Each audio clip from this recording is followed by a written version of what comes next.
Assalamualaikum warahmatullahi ta'ala wabarakatuh.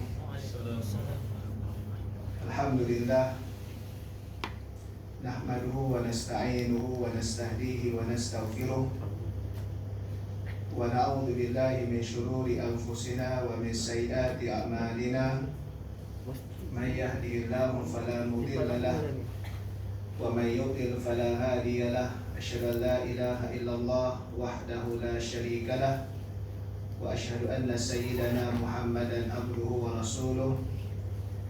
Allahumma salli wa sallim wa barik ala sayyidil mursalin imamil muttaqin wa ala alihi wa ashabihi ajma'in wa tabi'in wa tabi'it tabi'in wa man istanna bi sunnatihi ila yaumiddin, amma ba'd.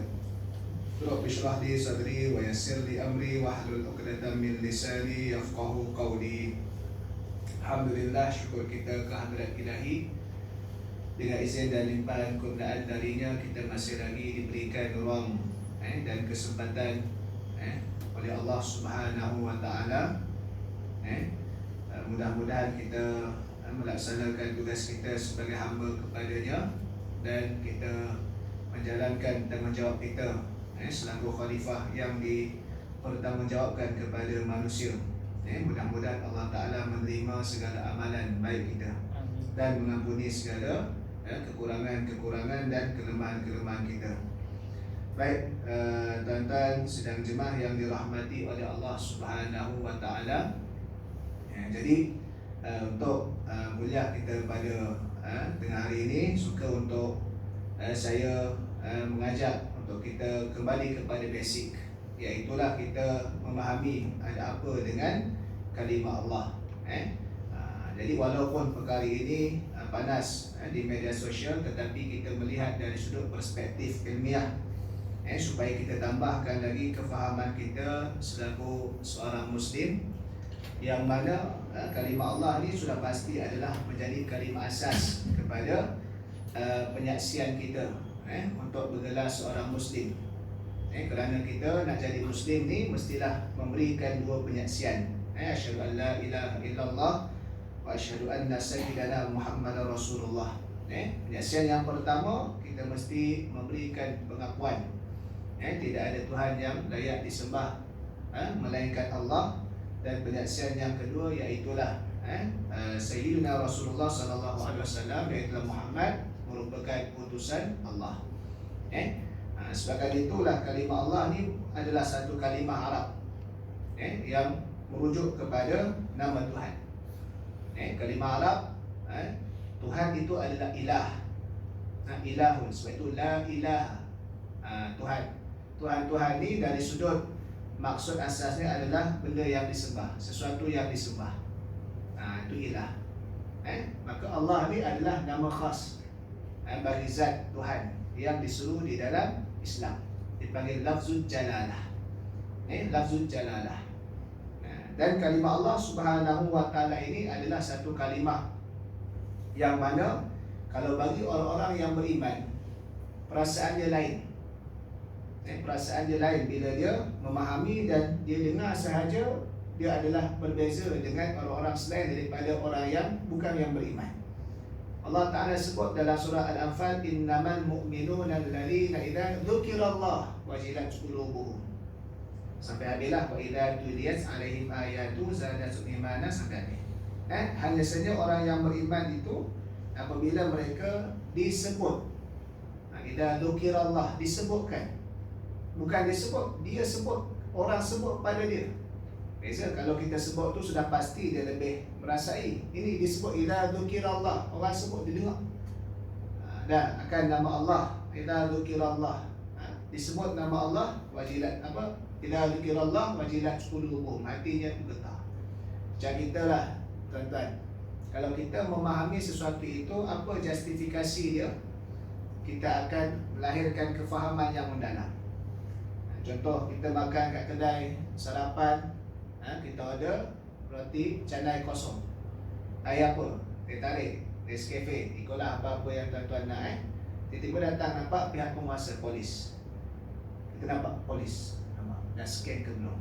Daripada sarapan jadi RM2 seposen, jadi RM10,000 seposen contoh. Kalau RM10,000 lah kata RM1,000 seposen kan. Kita nampak polis, dah scan keluar. Polis tak kata apa lagi tu. Padahal polis tu pun nak makan sekali. Dia ronda-ronda lah.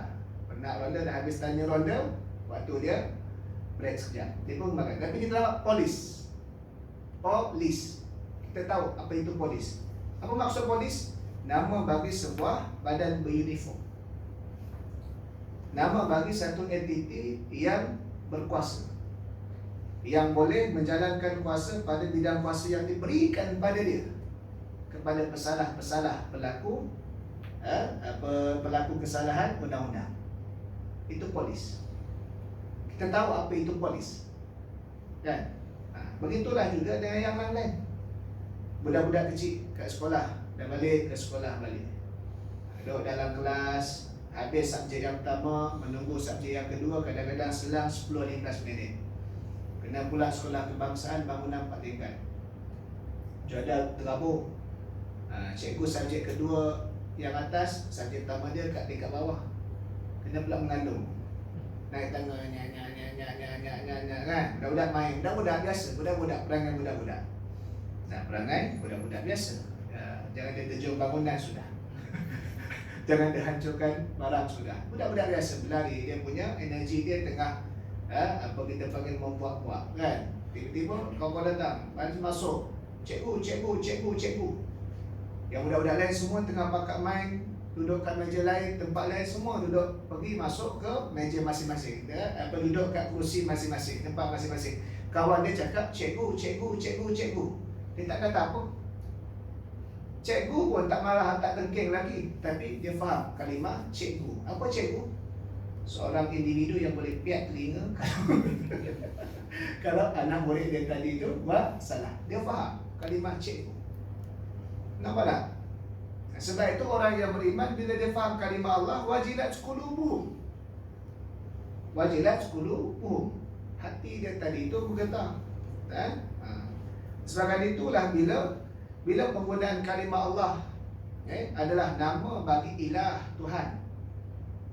Tuhan secara asalnya ilah. Allah salah satu nama bagi nama Tuhan. Yang mana pada penggunaan bahasa Arab di peringkat orang musyrikin. Sebab itu Allah Ta'ala juga meragamkan. Wala in sa'altahum man khalaqas samawati wal arda la yaqulunna Allah. Dan sekiranya ditanyakan kepada mereka, yakni kaum-kaum musyrikin, siapa yang ciptakan langit dan bumi, maka mereka akan menyatakan, menjawab Allah. Kalimah Allah ini sudah pun dimaklumi oleh orang-orang Arab bahkan sebelum kebangkitan Nabi Muhammad SAW. Buktinya apa? Nama bapa Nabi apa? Abdullah. Bapa Nabi ini hidup sebelum Nabi, betul kan? Sebab itu dia bapa. Betul lah, bila bapa ni hidup sebelum anak dia hidup, maka barulah bapa. Dan bapa Nabi SAW diambil oleh Allah akan nyawanya sebelum Nabi lahir. Maksudnya dia terdiri kalangan ahlul fitrah. Ahlul fitrah ni apa? Mereka yang berada pada satu zaman yang tiada Nabi dan Rasul pada zaman tersebut. Sebab apa Allah Ta'ala kata apa? Wa ma kunna mu'adzibina hatta nab'atha rasula. Dan kami tidak akan menyeksa seseorang ataupun satu kaum itu sehingga kami telah mengutuskan Rasul. Beritahu kebenaran, ajak kepada ni, orang tu ingkar, dinamakan kufur, barulah mereka dihukum kerana mereka menolak. Tapi daripada kita panggil tempoh masa ketiadaan Rasul ketika itu dipanggil ahlul fitrah. Sebab itu ada perbahasan. Kita pada ahli sunnah wal jamaah menyatakan najatu abawa ini ar-Rasul. Abawa ini Rasul sallallahu alaihi wasallam. Iaitulah selamatnya ibu bapa Nabi sallallahu alaihi wasallam, kerana pada waktu itu belum lagi turunnya pensyariatan. Tapi penggunaan kalimah Allah sudah dimaklumi, kerana Allah adalah nama yang diletakkan kepada nama Tuhan.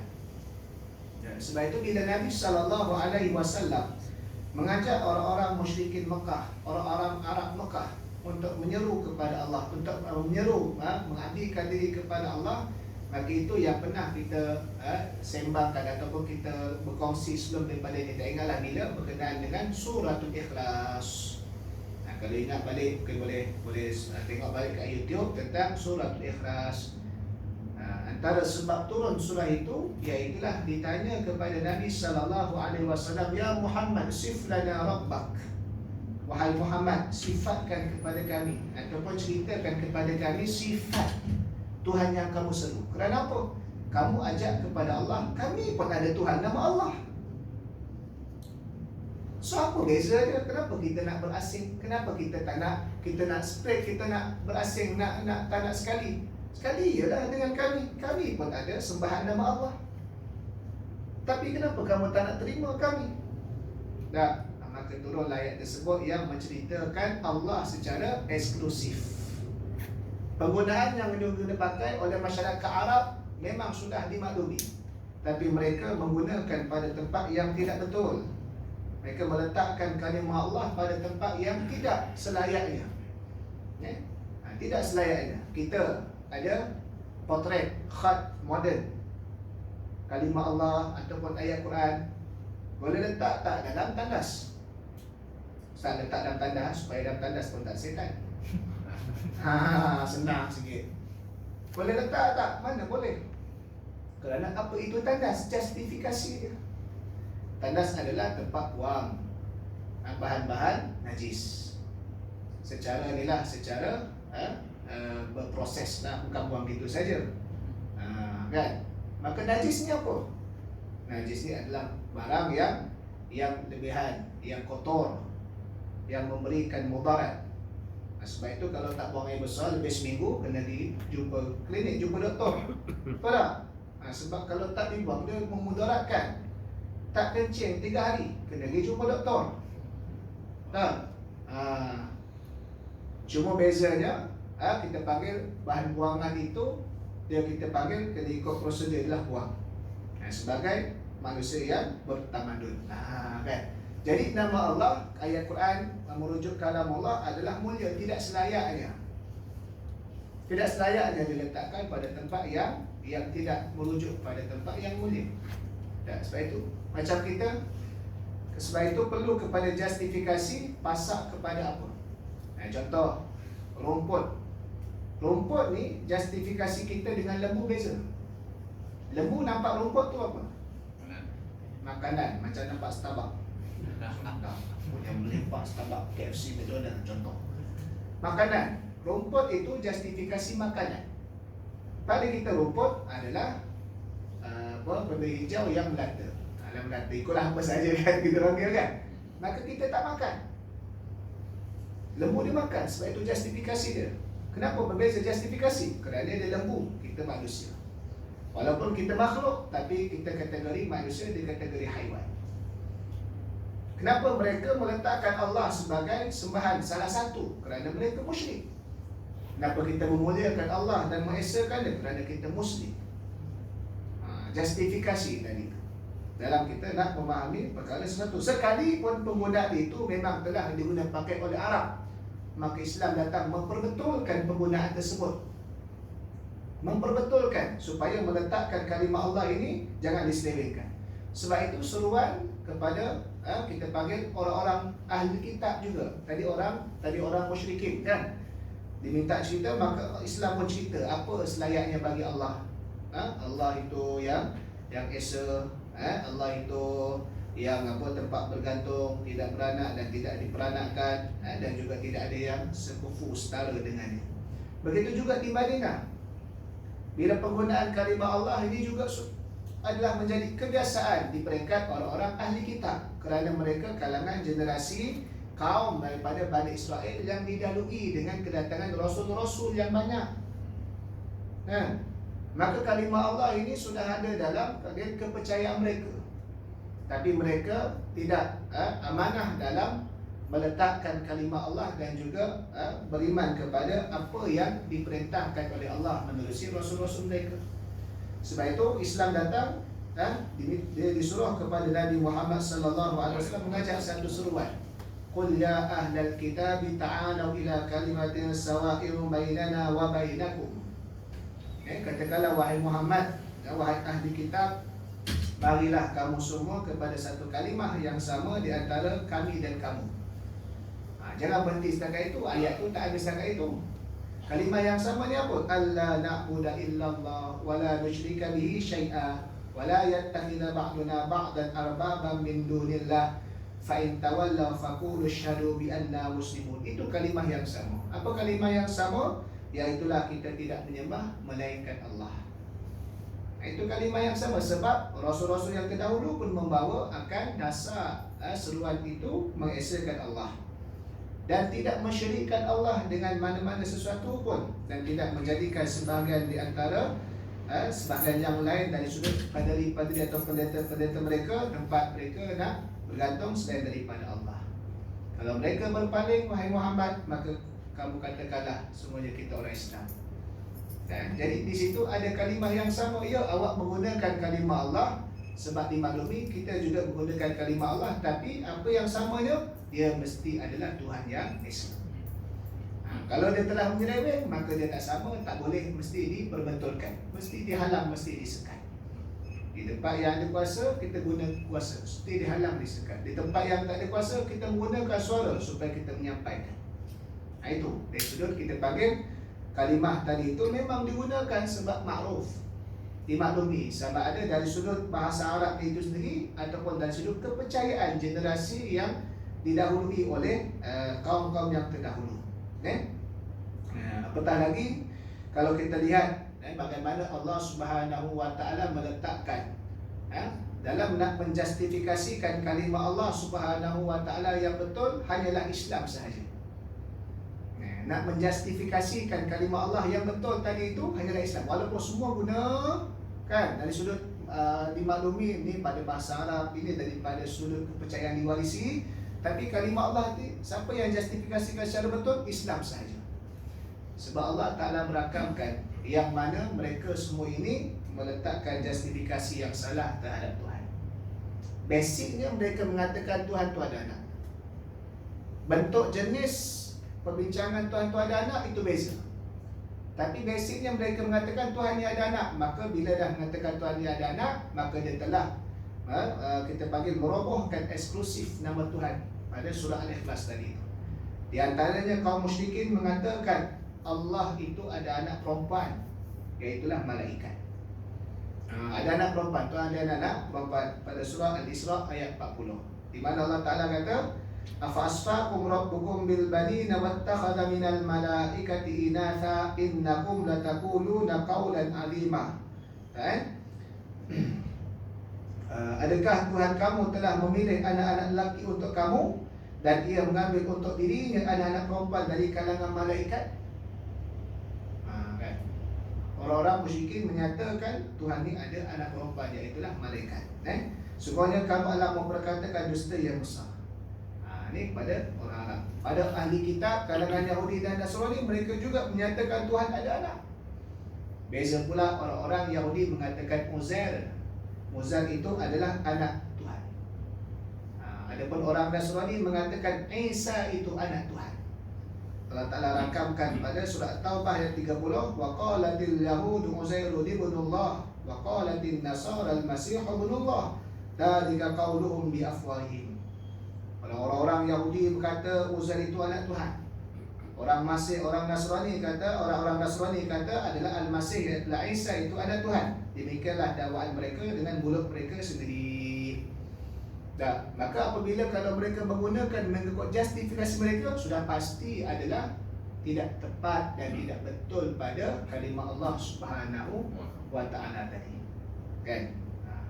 Dan perkara ini adalah perkara yang bukan remeh.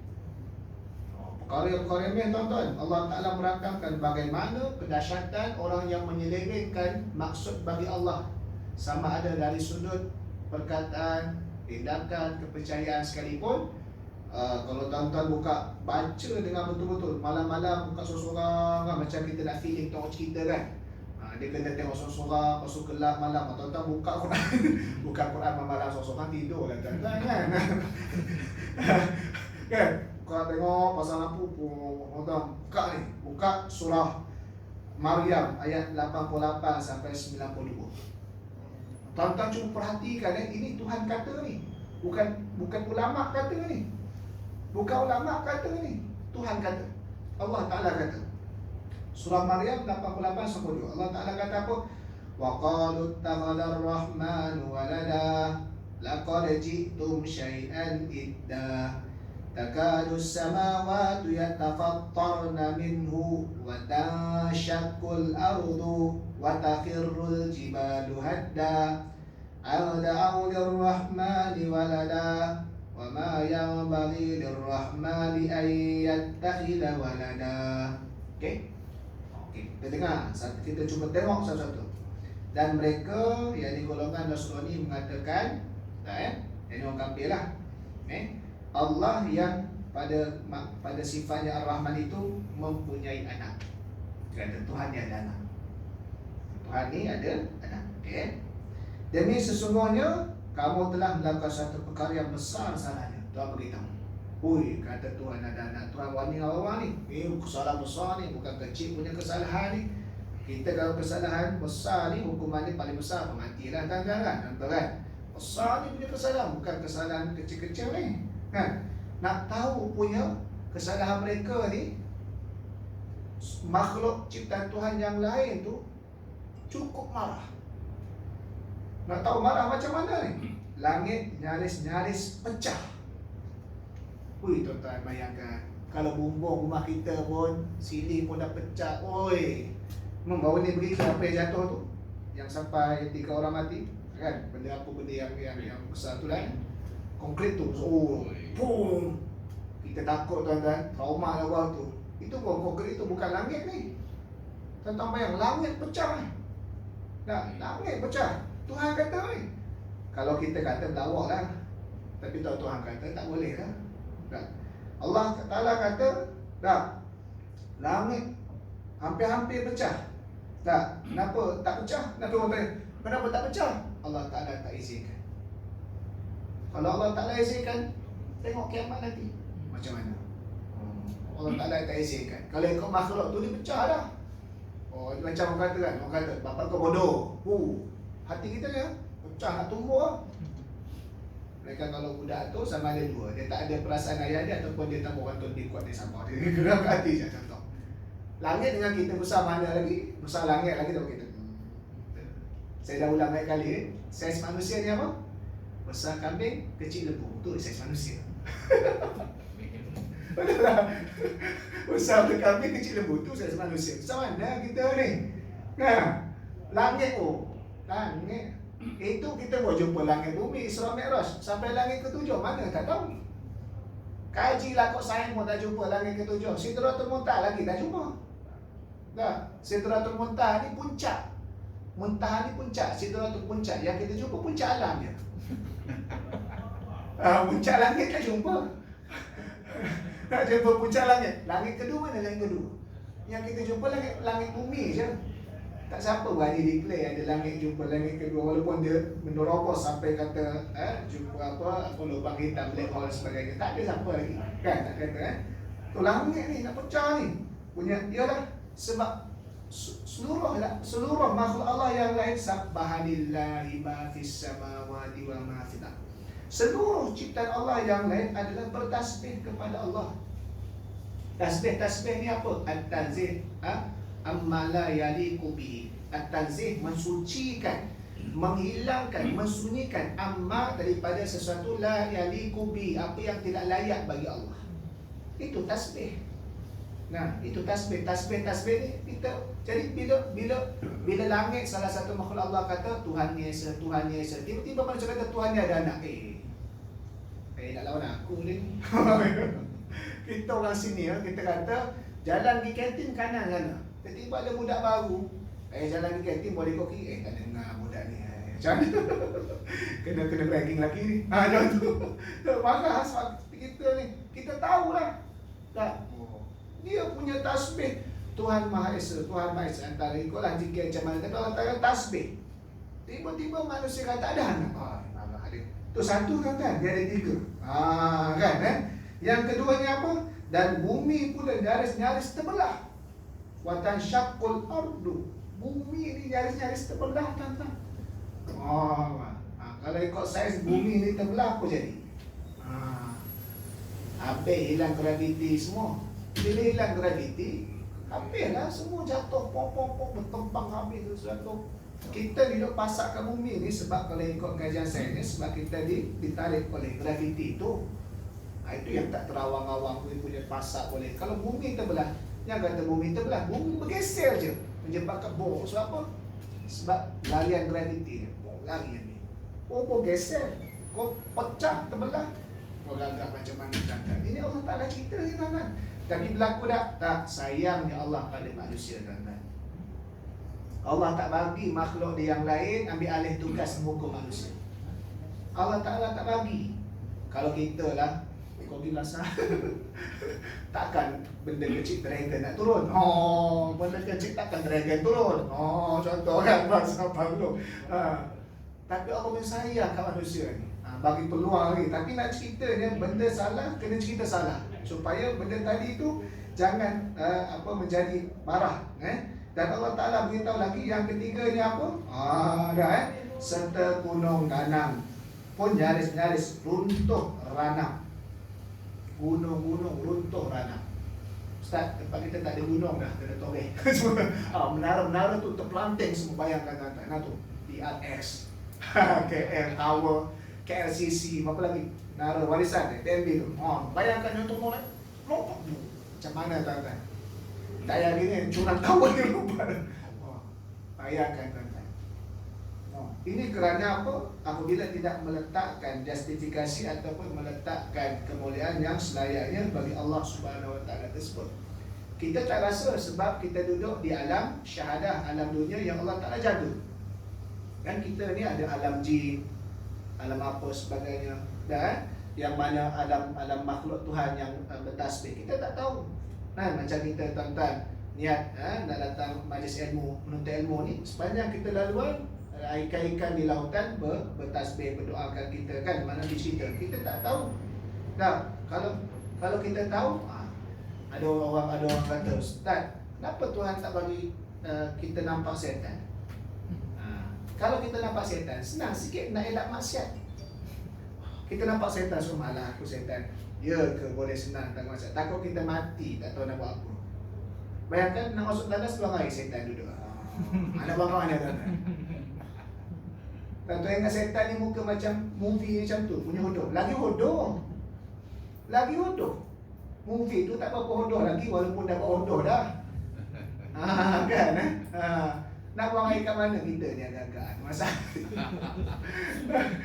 Yang kita tengok movie hantu pun takut duduk seorang kat rumah. Ni kalau setan nampak semua lagi lah. Tak ada mana, duduk luar rumah lah kita. Rumah besar-besar. Bila berani tahu cerita hantu time Ramadan? Kenapa setan kena lagi? Satu dia berani tahu cerita hantu time Ramadan. Ada saya jumpa orang macam tu, dia tak berani tahu cerita hantu. Dia tu saya tahu ada sungguh. Dia jadi. Tapi saya tahu juga time Ramadan. Kenapa time Ramadan tu berani? Ramadan setan kena ikat. Jadi hantu tak ada dengan. Kan? Jadi nak kata, jadi alam-alam lain tu Allah Ta'ala punya sayang pada kita tak bagi kita dapat tengok dah sentuh pun tidak. Kalau tak tandang bersesak kita dengan jin. Kita dengan jin agak-agak kita berlawan jin ke, jin siku kita sikit terpelanting kita. Dah sayang ya Allah. Kan? Itu alam-alam yang lain. Tapi Allah Ta'ala cerita sebab itu perkara-perkara ini, perkara baik disifatkan adalah perkara keimanan. Iman beyond of logic, dia melangkaui logik. Sebab apa? Logik ni pun terhad pada waktu ia logik sahaja. Logik dunia ni pun jadi logik waktu ia logik. Waktu dia tak logik. Contohnya apa? Kapal terbang tak logik zaman Hang Tuah. Logik dunia dah tu. Logik dunia tu. Logik tak zaman Nabi zaman Firaun? Tak logik. Kata bang ni. Sebab tak boleh berlaku lagi. Allah Ta'ala tak buka lagi sistem dunia ketika itu. Kalau kita boleh ada pintu balik zaman dulu, cerita zaman tu, wahai Hang Tuah, wahai masyarakat kampung, akan datang satu zaman besi berterbangan di atas langit yang boleh membawa berapa penumpang, Boeing berapa? 100, contoh 100 penumpang. Setiap penumpang 80 kilogram. Bila 100, 8,000 terbang di atas. Termasuk dengan kargo-kargo. Cerita lagi kan. Dia berkata, benda 10,000 kilogram boleh terbang. Tuan berapa kilogram? Saya 60 contoh. 60. Tuan terbang dulu? Tak boleh. 60 pun tak terbang. Nak 10,000 terbang. Tuan mengarut. Padahal kata terbang logik tak? Logik. Zaman tuan tak logik. Islam cerita benda beyond of logic. Yang mana nanti akan bercakap kaki bagi penyiasat surah Yasin biasa kita baca. Ni benda-benda ni. Bila nanti cari logiknya itu, bila kita dah mati. Tak percaya mati dulu. Dah mati dulu tak boleh buat apa lah tuan-tuan. Ambillah tempoh nak beramal ke taubat. Dan sebabkan itu, bila benda-benda gaib ini adalah benda yang Allah Ta'ala tekankan, dia adalah iman. Bila benda iman, dia adalah perkara-perkara sam'iyat. Kan kita belajar apa, kan ada tiba hijrah pengajian kafah kan, anak-anak kita tengoklah sekali kan, contoh kan, tengok sesi bahagian tauhid. Jadi tauhid bab ni ada bab rukun iman, apa bab dalam bab rukun iman ni dia ada bab ketuhanan, bab kerasulan, bab perkara gaib. Bab perkara gaib ni apa? Bab sam'iyat. Sam'iyat ni apa? Sam'iyat adalah daripada kalimah sami'ah. Sami'ah ni apa? Dengar. Benda perlu dengar ya. Kaji tak capai, kawan tak capai. Bila Allah Ta'ala dah mengklasifikasikan sesuatu itu ghaibiyat, kaji kok setara mana pun tak akan jumpa. Itu sebab Allah Ta'ala nak uji iman. Sebab perkara itu nama safiyat. Dengar ya, dengar. Tuhan dah bagi dah. Sebab itu perkara pertama, manusia ni panca indera dia yang hidup apa? Tinggal dulu. Cuba ingat waktu kita bayi. Tak ingat dah. Tengok cucu kita lah. Yang muda tengok anak. Yang dah rumus kita tengok cucu. Mata tak pandang apa lagi bayi tu. Walaupun mata buka tak pandang apa lagi. Dengar apa? Tinggal. Mata, hati. Quran sebut kan? Sebab ni perkara utama ni.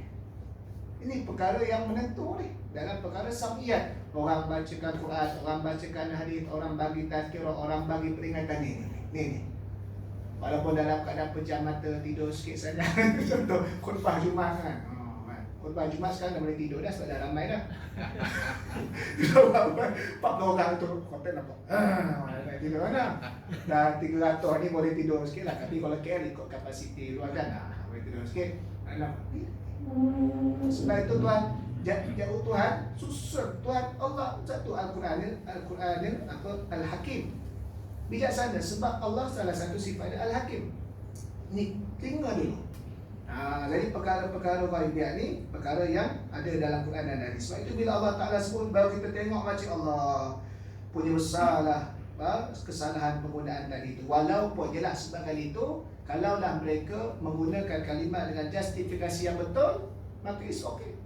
Tapi kalau perkara tadi tak betul, tak boleh. Ada sempadannya. Sebab itu ada sempadannya. Tapi dari sudut dia punya sejarahnya, bagaimana dimaklumi bahasanya pada orang Arab, dan juga dari sudut tradisi kepercayaan orang ahli kitab, itu memang sudah diguna pakai. Maka kita datang dalam nak memperbetulkan kalimah tadi itu, kerana kalimah Allah ni adalah nama Tuhan. Nama kita pun kalau orang salah guna, kita marah. Orang scam guna nama kita, kita pun marah. Saya tak guna lah, bukan saya yang ambil dia awak, bukan saya tipu. Orang guna nama kita, orang guna profil kita, kita pun dah marah. Apatah lagi orang guna nama Allah dalam keadaan yang tidak betul. Maka kita sebagai hamba Allah, kita mesti menunjukkan bangkangan kita. Sebab itu kita boleh lihat perkara tadi itu, kenapa dari sudut mufti-muftinya tegas, dari sudut kerajaan pun dah fail semula, supaya apa, nak tengok perkara tadi itu. Walaupun katanya dari sudut penggunaan dia pada konteks penerbitan agama kepada penganut mereka sahaja, tetapi dia telah kita panggil dari sudut menyalahgunakan. Bahkan ada kan muzakarah bangsa dulu menyatakan salah satu daripada perkara eksklusif untuk orang Islam sahaja, iaitu sudah pastilah kalimah Allah Subhanahu wa Ta'ala, kerana justifikasi tadi itu. Dan dia ada satu perkara yang sangat besar tadi itu. Sebab itu tak boleh nak meletakkan kalimah Allah dalam tandas pun tak boleh. Bahkan dalam ayat yang lain, surah Al-Baqarah, semana saya baca tafsir ayat hukum kuliah online satu masjid itu, surah itu tentang larangan Allah menjadikan sumpahan guna nama Allah pada perkara yang sia-sia. Sebab orang Arab ni dia suka sangat sumpah. Nah, kadang-kadang dalam bisnes pun dia kata nak kata barang dia murah berbanding dengan barang penyajian dia. Wallahi, rakhis jiddan, rakhis ni yang kita panggil murah lah. Dia nak menyatakan supaya pelanggan beli dengan dia, nak kata dia murah. Wallahi, demi Tuhan. Maka apakah itu nilai nama Tuhan? Dalam bisnes yang begitu, bisnes tak perlu sumpah nama Tuhan. You approach cara you punya ni lah. Orang punya ni skill. Itu pun nama Tuhan. Itu ke standard dia Tuhan, tak standard. Tapi kalau penggunaan di mahkamah itu adalah wajar. Kerana apa? Dalam nak memutuskan satu perkara mana yang betul salah hukumannya. Maka siapa yang dimasukkan dalam kandang mahkamah tadi itu bersalah, orang yang didakwa saksi, maka dia bersumpah dulu supaya nak memastikan dia tidak bagi maklumat atau apa saksi yang palsu lah. Maka itu wajar sebab benda besar. Tapi kalau jadi kenapa nak menggunakan pada perkara yang tidak selayaknya pun tidak boleh tadi itulah baik. Jadi itulah perkara yang boleh kita tengok dari sudut nilai perspektif syariahnya tentang ada apa dengan kalimah Allah. Maka dapat kita fahami bahawasanya ia adalah kalimah yang agung, kalimah yang mulia, lafzul jalalah yang diletakkan pada nama Allah, ya, pada zat Allah, pada zat Tuhan secara eksklusif dengan justifikasi yang dibawakan sendiri oleh Allah Subhanahu Wa Taala. Kerana sifat Ahad, Somad, Lam Yalid wa Lam Yulad tadi itu bukan Nabi Muhammad yang cerita menerusi hadis, tapi Allah Taala yang ceritakan kepada Nabi menerusi wahyunya, Nabi bacakan kembali sahaja. Maka begitulah, mudah-mudahan Allah Taala mempermudahkan urusan kita sebagai umat Islam dan juga kepada mereka yang terus memperjuangkan agar Islam di muka bumi Malaysia ini dalam keadaan yang senantiasa baik dan berkembang. Jadi sekadar itu saja. Apa yang baik itu datang daripada Allah, yang silap kurang itu datang daripada kelemahan diri saya sendiri. Aku qauli hadza wa astaghfirullahalazim li wa lakum. Wassalamualaikum warahmatullahi taala wabarakatuh. Waalaikumsalam.